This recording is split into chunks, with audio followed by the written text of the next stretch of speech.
കഴിയത്തില്ല. മുഖ്യമന്ത്രി അല്ല നിരോധിച്ചിരിക്കുന്നത്, ജില്ലാ ഭരണകൂടമാണ്, കളക്ടറാണ്. ഇത് അടിയന്തരാവസ്ഥ കാലമല്ല എന്ന് കളക്ടറായാലും ജില്ലാ ഭരണകൂടമായാലും ആരായാലും മനസ്സിലാക്കണം. ഇവിടെ അടിയന്തരാവസ്ഥയില്ല. ഏതൊരു വ്യക്തിക്കും അഭിപ്രായ സ്വാതന്ത്ര്യമുണ്ട്. ഞങ്ങൾ സമരം നടത്താൻ പോയത് വളരെ ജനകീയമായിട്ടുള്ള രീതിയിലാണ്, സമാധാനപരമായിട്ടുള്ള രീതിയിലാണ്. അതിനെ അടിച്ചമർത്താനാണ് ശ്രമിച്ചിരിക്കുന്നത്. പക്ഷേ ഇവിടെ വിചിത്രമായ ഒരു സംഭവമുണ്ട്. ഈ വളരെ ആശയപരമായിട്ടുള്ള സമരം നയിക്കാനായിട്ട് ശ്രീനാരായണ സഹോദര ധർമ്മവേദിയുടെ ധീരന്മാരായുള്ള കർമ്മഭടന്മാരെ മുന്നിൽ നിർത്തിക്കൊണ്ട് സമരം നയിക്കാൻ ശ്രമിച്ചപ്പോൾ അതിനെ വെള്ളാപ്പള്ളി നടേശൻ തടയാൻ ശ്രമിക്കുകയും ഒപ്പം അതിൻ്റെ പ്രവർത്തകരുടെ വീട്ടിലേക്ക്, അതായത് ശ്രീനാരായണ സഹോദര ധർമ്മവേദി ജനറൽ സെക്രട്ടറിയായ എൻ്റെ വീട്ടിലേക്ക്, കരുനാഗപ്പള്ളി വസതിയിലേക്ക് വെള്ളാപ്പള്ളി നടേശൻ മാർച്ചിന് ആഹ്വാനം ചെയ്തു.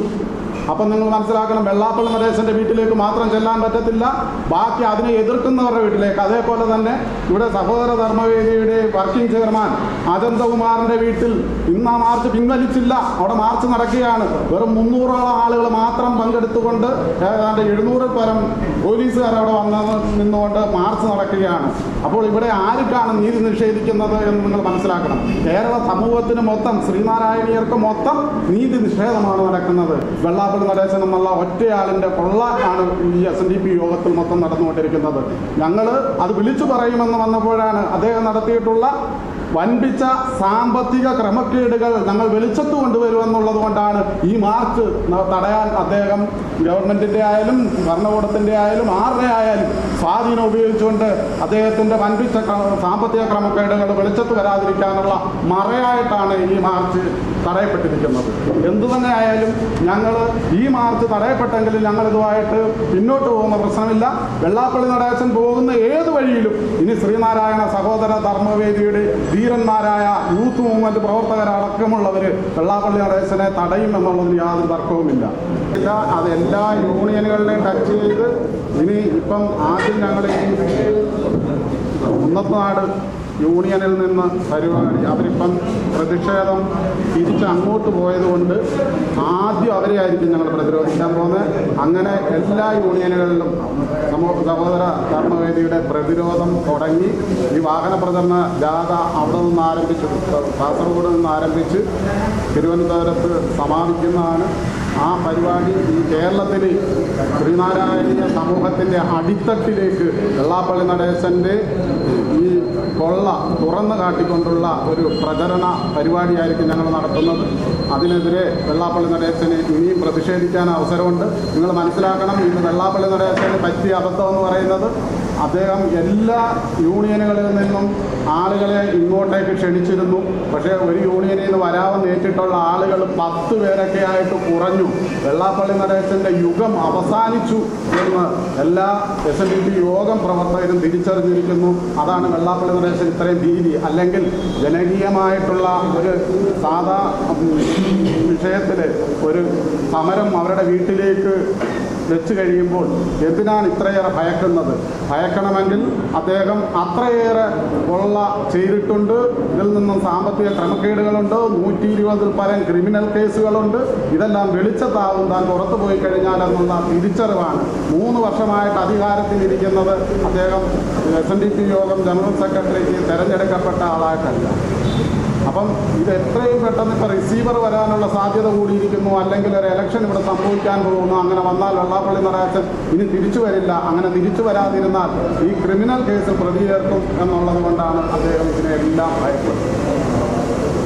18 വർഷമായി ഞങ്ങൾ വെള്ളാപ്പള്ളി നടേശനെ എതിർത്തുകൊണ്ട് പല യോഗങ്ങളും പല മാർച്ചുകളും നടത്തിയിട്ടുണ്ട്.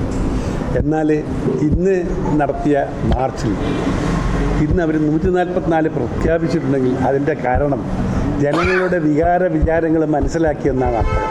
കാരണം ഞങ്ങളുടെ ആവേശമാണ് ഇത് 144 പ്രഖ്യാപിക്കാനുള്ള കാരണം എന്ന് അവർക്ക് മനസ്സിലായി. കാരണം ഇവിടെ എന്ത് സംഭവിക്കും, അത്തരം ജനങ്ങൾ വികാരവിധാനമാണ്.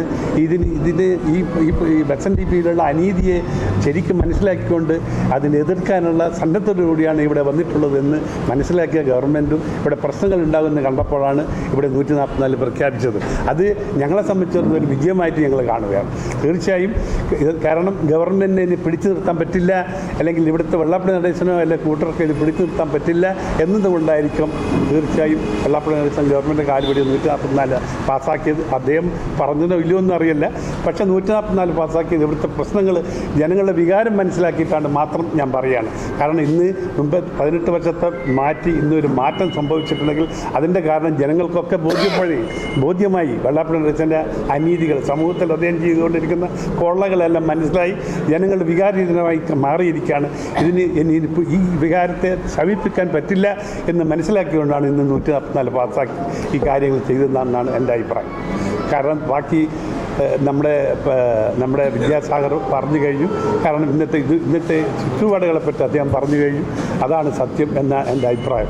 തീർച്ചയായും ഞങ്ങൾ ആവേശത്തോടും തീർച്ചയായും ഇതിന് പൊതുജനങ്ങൾ മുഴുവൻ അറിയിക്കാൻ വേണ്ടി, അറിയാത്തവർ അറിയിക്കാൻ വേണ്ടി കാസർഗോഡ് നിന്ന് തിരുവനന്തപുരം വരെ ഞങ്ങൾ ജീപ്പ് ജാഥ വാഹനജാഥ നടത്തി ജനങ്ങളെ എന്നുകൂടി ബോധപ്പെടുത്തുവാൻ ഞങ്ങൾ തയ്യാറാണ്.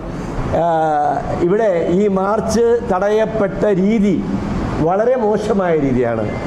കാരണം ഈ മാർച്ചിന് ഇന്നലെ വൈകുന്നേരം വരെ, രാത്രി വൈകുന്നതുവരെ ഈ മാർച്ചിന് വേണ്ട എല്ലാ സംരക്ഷണവും നൽകുമെന്ന് പറയുകയും വളരെയധികം പോലീസ് ഉദ്യോഗസ്ഥരെ ഇതിൻ്റെ സുഗമമായ നടത്തിപ്പിന് ക്രമസമാധാന പാലനത്തിന് വേണ്ടിയിട്ട് നിയോഗിക്കുകയും ചെയ്തിരുന്നു. അതനുസരിച്ച് ധർമ്മവേദിയുടെ നേതാക്കൾ ഉന്നത പോലീസ് ഉദ്യോഗസ്ഥരുമായിട്ടും അതുപോലെ ജില്ലാ ഭരണാധികാരികളുമായിട്ടും ഒക്കെ നടത്തിയ സംഭാഷണങ്ങളിലെല്ലാം നിങ്ങൾക്ക് പ്രതിഷേധിക്കാൻ അവകാശമുണ്ട്. അത് ന്യായമായ രീതിയിൽ നിങ്ങൾ പ്രതിഷേധിക്കണം. അക്രമ സംഭവങ്ങളിലേക്ക് പോകാൻ പാടില്ല. ക്രമസമാധാന പ്രശ്നം ഉണ്ടാകാൻ പാടില്ല എന്ന് പറയുകയും അങ്ങനെ യാതൊരു ക്രമസമാധാന പ്രശ്നവും ഞങ്ങൾ ഉണ്ടാക്കുകയില്ല. പക്ഷേ ഈ മാർച്ച് എന്തിനാണ് എന്നുള്ളത് ഹൈലൈറ്റ് ചെയ്യാൻ വേണ്ടിയിട്ട് ഉള്ള ഒരു പ്രചരണവും കാര്യങ്ങളും അല്ലാതെ മറ്റൊന്നും ഉണ്ടാവുകയില്ല എന്ന് നമ്മൾ വ്യക്തമാക്കിയിരുന്നു. അതിനുള്ള സംരക്ഷണം നൽകുന്നതിന് വേണ്ടിയിട്ടുള്ള ബാരിക്കേഡ് മുതലുള്ള സകല സംഗതികളും പോലീസ് അധികാരികൾ അവിടെ ഏർപ്പാടുകളും ചെയ്തു കഴിഞ്ഞു. രാത്രി വൈകിയപ്പോഴാണ് ഇത് വളരെ പെട്ടെന്ന് തീരുമാനങ്ങളെല്ലാം തകിടം മറിച്ചുകൊണ്ട് ഈ മാർച്ച് നിരോധിച്ചുകൊണ്ട് ജില്ലാ ഭരണാധികാരിയുടെ കളക്ടറുടെ 144 വകുപ്പ് അനുസരിച്ചുള്ള പ്രഖ്യാപനം ഉണ്ടായിരിക്കുക.